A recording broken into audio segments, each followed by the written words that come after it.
What's going on, guys? It's Seth Forge here, and today I am back with another college football prediction matchup for the 2025 season, and we are at Week 0, finally, a Week 0 game. I've been going on multiple games, prediction videos the last few weeks, back to back to back. I think last week I talked about Cincinnati versus Nebraska on a Big 10, Big 12 matchup, but this time it's the same conference, but in Week 0, which is kind of strange. The fact that both teams are in the Big 12, and this still, I think, is going to be counted as a conference win. I know sometimes they used to not do that with divisions, but I think the Big 12 doesn't have divisions, which they don't. So that was very interesting to see. But so this game is going to be very interesting. I think it's going to be a very high up tempo type game, or it could be a defensive game. But knowing the Big 12, schools always love to pass, and defenses are semi good, semi not, but it's the Big 12, so you're going to expect something good, in my opinion, or fun to watch as somebody that's a casual fan like myself. So, as a further ado, I'm going to go ahead and go through all the slides in this video, and I'll make the prediction at the end. I will put a timestamp on every slideshow or every category or segment that I'm talking about. And of course, if you guys just want to skip this video and go to the prediction, I'll put the link in the description below, and you guys can see that as well. All right, so let's go ahead and go to the slides.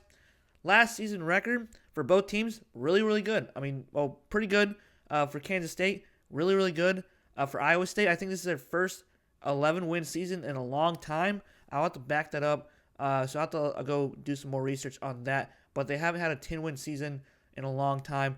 Kansas State had a pretty good year as well. I mean, both teams won by 3 or 1 point in the bowl games. Kansas State went 9-4, 5-4 in the conference, 8th in the Big 12. I know a lot of Kansas State fans probably want to see Kansas State get out of the 7 and the 8 or 9 wins and actually progress now that they got a stable head coach who's really good at recruiting, or a really good football coach. And pretty good season for them, 9-4, I'd say, in my opinion. Iowa State had a great season. They finished first, tied, even though they lost to Arizona State. Finished 11-2, 7-2 in the conference. They won the Pop-Tart Bowl, and of course, Kansas State won the Rate Bowl. I mean, what is even included for the perks of a Rate Bowl? I don't know, but the Pop-Tart Bowl is actually pretty cool. Even though I'm not a big fan of bowl games anymore now with the college football playoffs. So, but still, I do like the Pop-Tart Bowl. That one's one of my favorites. So yeah, there you guys have for the last season record. Last year's strength of schedule. Kansas State. Now, this is a new segment in my videos. I'm trying to put more stuff in there. So guys, if you guys have anything to comment, or just any categories that I should talk about in my future videos for prediction videos, or also comment down below what I need to work on, what my strengths are in the videos when talking. But I try to look up the ranked schedules on AI, or just Google search too. But I think, take it with a grain of salt, this might be the rankings, but I think they were ranked 60th in the nation, which doesn't make any sense because the conference is 31st. So I don't know if this is all right. So this is a new segment, and there you guys have it with the schedule from last year. They beat UT Martin, they beat Tulane, Arizona, lost to BYU, beat Oklahoma State, beat Colorado, won against West Virginia, beat Kansas. Then they lost to Houston. That's a weird game to lose to. They lost to Arizona State. They're pretty good because they made the playoffs this past season. They won against Cincinnati. They lost against Iowa State, and of course they won their bowl game against against Rutgers. But yeah, so the strength of schedule, even with Iowa State, they were ranked 67th in the nation, but their conference is 57th. So how does that all work if your conference has a tougher schedule, I guess, from the non-conference? So if you guys know how I can find the rankings for the schedules for this past season, please let me know so that in future videos I can always do that. And but yeah, anyway, so Iowa State, they beat North Dakota, won against Iowa, who was ranked at the time 21st in the country. They beat Arkansas State, beat Houston, beat Baylor, beat West Virginia. They beat UCF. They lost to Texas Tech. They lost to Kansas. That was probably a weird game too, because Kansas, I think, had a down year-ish last year. Cincinnati, they beat Cincinnati. They won against Kansas State, and of course they won against Arizona State, lost 45-19, and they won against their bowl game. So there you guys have it for the last year's strength of schedule. Please comment down below where I can find these the rankings for schedule. Also, if you guys know where I can find rankings for the categories for quarterback, for offensive lineman, defensive lineman, those types of categories too, please comment down below because I would like to know where I can find rankings of teams based off of the conferences or just in general. All right, last time meeting, as you guys see, was last year, November 30th of 2024. Iowa State won 29-21. Iowa State leads in the all-time series as in the Big 12, 54-48, and tied with 4 games in the conference series. And there you guys have it for the last meeting. Coaches comparison. So two great coaches in my opinion. Chris Klieman has done a great job at Kansas State. I know a lot of fans from Kansas State probably are wondering how can he translate from the FCS with North Dakota State. He was a legend. His teams were really, really good with North Dakota State. And he was that team. Those teams were nasty too. They could beat FCS teams too, here and there. But I know they went 9-4. But Kansas State fans, I think, in my opinion, as a casual fan looking from afar, I think they want to finally progress from a 8-9 win season to finally, okay, guys, let's try to go to the Big 12 championship or try to make the playoffs this year too. So 6 years, 48-28, really, really good at Kansas State. Matt Campbell has done a fantastic job at Iowa State. I know sometimes there's been rumblings here and there that if Iowa State is going to be a powerhouse football team or is he overrated. But 9 years, 64-51 overall in the at Big 12 at Iowa State. He's a great coach. I like Matt Campbell too. And I like both these coaches. I'm following them for a long time because I used to like watching FCS teams back when App State was in the FCS. So I know about North Dakota State and Chris Klieman for Kansas State. Great coaches for both teams. All right, so the location for this game will be in Ireland. So the Aviva Stadium, which is in Ireland, it'll be 12 p.m. Eastern Time, which will probably be 8 a.m. No, wait, it'll be 12 o'clock Eastern Time, our time, and probably 8 p.m., something like that, their times. I don't know how the whole things work with the European time, with the American time. But yeah, there you guys have it for the location, Aviva Stadium in Ireland. And so yeah, that'll be a very interesting game to watch. So week 0 game in Ireland is pretty cool. So next slide, we're going to be talking about the players drafted and signed. For Kansas State, they had 3 players drafted. They got cornerback Jacob Parrish drafted to the 3rd round, 84th to the Bucks. Then we got running back DJ Giddens drafted 5th round to the 151st pick to the Colts. Then we got Marquez Single, who is a safety, drafted to the 5th round of the 160th to the 49ers. And then the undrafted free agents, we got defensive back Keenan Garber to the Vikings, offensive lineman Easton Kilty to the Saints, wide receiver Ty Bowman to the Broncos, linebacker Austin Moore to the Chiefs, and punter Chris Tennant to the Chiefs as well. So there you guys have it for Kansas State players drafted and signed after the 2025 NFL Draft. All right, so Iowa State had some players drafted as well. They had 4 players drafted overall. Jaden Higgins, who was a stud as a wide receiver. Potentially, I kind of wanted him as for the wide receiver last year if the Panthers didn't draft a wide receiver in the 1st round, which they drafted Ted McMillan, which I'm really happy about that one as well. Wide receiver Jaden Higgins, who was a beast for Iowa State, got drafted in the 2nd round, 34th pick to the Texans. So C.J. Stroud is going to have another stud for the wide receivers group. So the Texans got better on offense. Defensive back Darian Porter, 3rd round, 68th pick to the Raiders. Wide receiver Jalen Noel, 3rd round to 79th pick to the Texans. Offensive lineman Jalen Travis, 4th round, 127th pick to the Colts. And then your undrafted free agents, offensive lineman Jared Hufford to the Raiders. And we got tight end Steve-O Klotz to the Chargers. Defensive back Miles Purchase to the Chargers. And defensive lineman Junior Singleton to the Seahawks. And defensive back Malik Verdon to the Falcons. So there you guys have it for both teams, the players drafted and signed. Next slide, we're going to be talking about the transfer portal news. Players transferring out for Kansas State. They had a total of 27 total players transferring out. I just said total twice. Offensive lineman Logan Cox to Old Dominion. Wide receiver Jackson Both, no news for that. Then we got defensive edge rusher Donovan Riemann to Louisiana Tech. Defensive back Noah King to Colorado. And we have wide receiver Arion Concepcion to James Madison. I think that's, James Madison. All right, so we have players transferring out of Iowa State. They had a total of 16 total players transferring out. We got linebacker Jack Sadowski to Northwestern, wide receiver Isaiah Alston to James Madison. We got defensive edge rusher Tyler Onidim to Texas A&M. We got linebacker Jacob Ellis to Colorado State. And we got quarterback J.J. Cole to App State. That's one of my favorite teams in college football. And the first one is UNC, but then the one is App State is one of my favorite teams in the college football. All right, so transfer portal news, players transferring in. Kansas State had 17 players committed from the portal. We got running back Antonio Martin Jr. from UL Monroe. We got offensive tackle Terrence Enos Jr. from Pitt. Offensive tackle J.B. Nelson from Penn State. Defensive edge rusher Jayshon Ross from Alabama. Wide receiver Jaron Bradley from Boston College. Next, we have only 8 players transferred in to Iowa State in the transfer portal.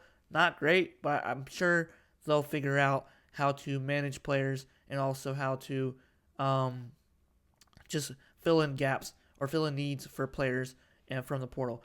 All right, so we got offensive tackle Derek Jensen from Wisconsin, defensive edge rusher Cannon Butler from Northern Iowa, wide receiver Chase Sewell, I think it's Sewell from East Carolina, defensive edge rusher Von Troy Malone from Tulsa, and we got Tamatoa McDonough. I think this is like a D2 school because I couldn't find his school or the one like that show the name. So I think he's not from FCS school. I think he is from an FCS school.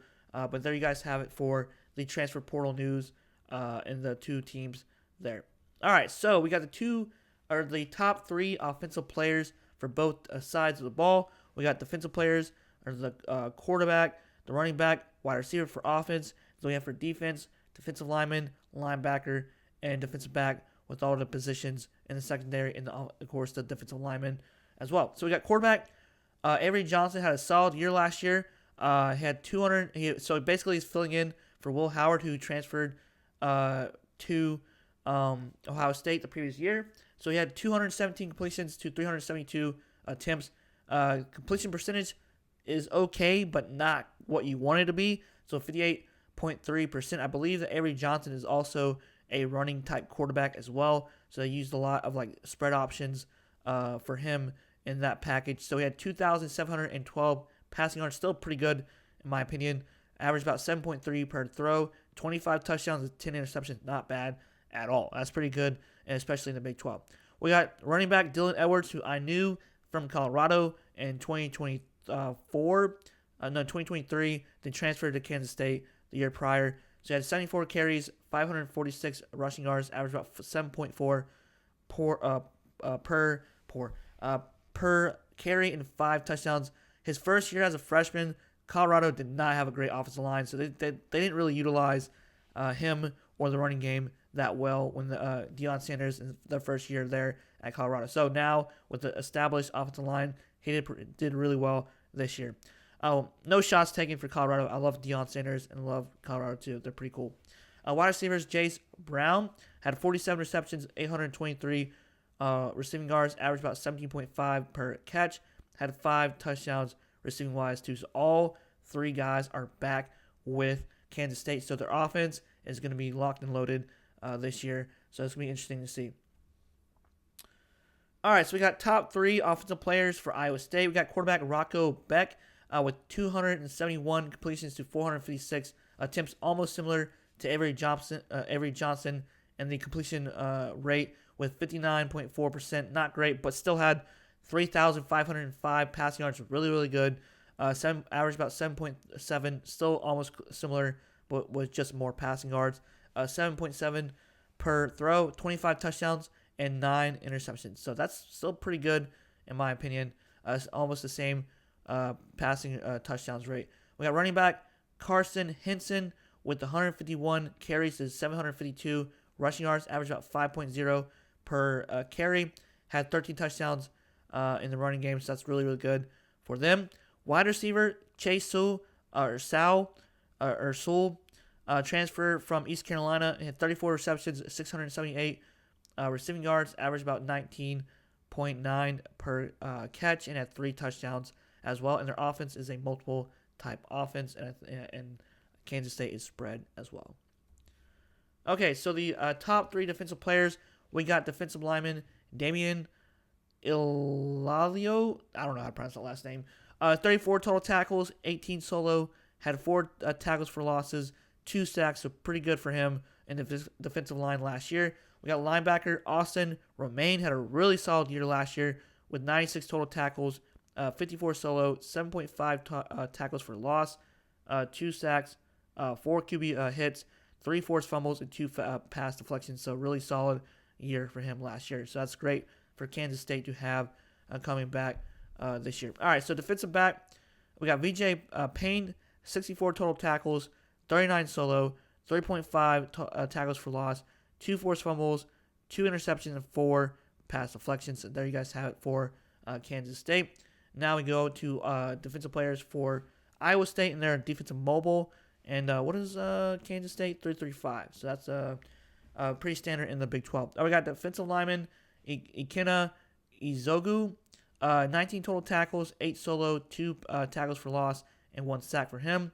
Then we got linebacker Caleb Beacon with 60 total tackles, 36 solo, 6.5 tackles for loss, 3 sacks, 8 QB hits, 1 forced fumble, and 2 pass deflections. So he did a lot last year, just like Austin Romaine for Kansas State. Then we got defensive back Jeremiah Cooper with 48 total tackles, 30 solo, 1 tackles for loss, 2 interceptions, 8 pass deflections. So they got some guys coming back on both defenses that are pretty good for them. I think, though, Kansas State did have better players, or better stats from the top 3 defensive players compared to Iowa State. All right, so total stats for both teams. Kansas State, they were ranked 85th in the nation with having 211.4 passing yards. Rushing yards, they had 215.5 with ranked 11th in the nation, which really is really good because they do like to run the ball a lot too. Points for, they averaged about 31.0, which they're ranked 44th in the nation, which is really solid. And of course, points against, not bad either. Averaged about 23.4 points allowed, which they were tied 49th in the nation. And of course, the total offense of yards every game, they averaged about 426.8, which is solid in my opinion. And of course, defense, they allowed 343.4, which I mean is standard because it's the Big 12. They like to pass a lot as well. So passing yards allowed, they only allowed 224.7, which is pretty solid. Rushing yards allowed, only allowing 118.7, not bad at all in my opinion as well. All right, so we got Iowa State. They had 255.7 passing yards. I mean, usually they're kind of like a running type team too, but they're ranked 39th in the country, which is pretty good. Rushing yards, okay, I guess you can say it's kind of average. They're ranked 70th in the nation, which averaged about 160.5, which is kind of below the 200 mark for rushing. Points for, though, pretty good as well. Ranked 36th in the nation, averaged about 31.9 points per game. Defense was really solid last year as well. 22.9 points per game allowed, ranked 41st in the nation. So both teams had solid defenses and also had really good offenses last year as well. So total offense for Iowa State, they had 416.2. So Kansas State had a better stats line than Iowa State. Defense, total yards allowed 353.9. Not great, but still passing yards allowed, only allowed 165.6, which that's pretty good. Rushing yards allowed, though, 188.4. Still pretty good for both sides, but I think passing still is pretty good for defensively. So there you guys have it for the team stats for Iowa State and Kansas State. All right, so the final prediction of this video. I know some fans may be upset, but guys, guess what? This is just a way too early prediction video. This is for you guys, so just comment down below who's going to win this game. I am not a fan of either team. I'm trying to not show any bias towards both teams, but I think that since it's in Ireland, it's a week 0 game, anything can happen. It's a neutral site. I think my best bet, potentially, coming off from last year's season, I think that Iowa State is going to win by -3 points, and the score is going to be like 31-28. I think it's going to be a high-scoring game. I think it might be a wild game, so that'll be interesting to see as well. But they got both teams have great quarterbacks, running backs, wide receivers, really good coaches. So this might be a toss-up, especially in the Big 12. So I'm excited for this game. But I think my safe bet may be Iowa State in this one. So guys, let me know what you guys think about that, and comment down below. And if I missed stuff, please also comment down below what I missed, and comment down below what categories I should put in the video of my prediction videos as well. All right, guys, Seth Forge here. Y'all have a great rest of the night, and see y'all next time. Peace.